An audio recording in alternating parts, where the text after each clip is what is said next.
আসসালামু আলাইকুম। আজকে আলোচনা করব আয়রন সম্পন্ন 10টি গুরুত্বপূর্ণ খাবারের তালিকা নিয়ে।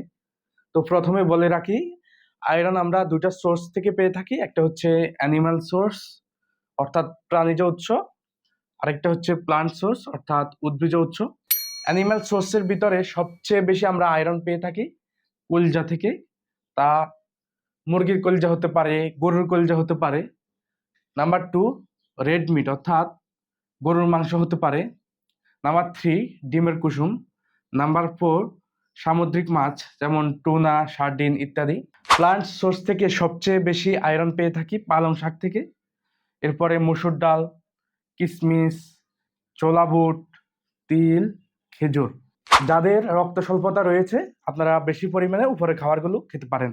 একটা বিষয় আমরা অনেকে জানি না যে আয়রন সম্পন্ন খাবারের সাথে ভাইটামিন সি জাতীয় খাবার বেশি খেলে আয়রন বেশি অ্যাবজর্পশন হয়। অর্থাৎ ভাইটামিন সি বলতে লেবু, কমলা অর্থাৎ টক জাতীয় খাবারগুলো খেলে আয়রন অ্যাবজর্পশন বেশি হয়। সুতরাং আপনারা আয়রন সমৃদ্ধ খাবারগুলোর সাথে ভিটামিন সি জাতীয় খাবার বেশি করে খাবেন। আরেকটা বিষয় হচ্ছে আয়রন সম্পন্ন খাবারের সাথে অর্থাৎ উপরের খাবারগুলোর সাথে চা কফি খাবেন না। চা কফি আয়রন সম্পন্ন খাবারগুলোর আয়রন অ্যাবজর্পশন ক্ষমতা কমায় ফেলে।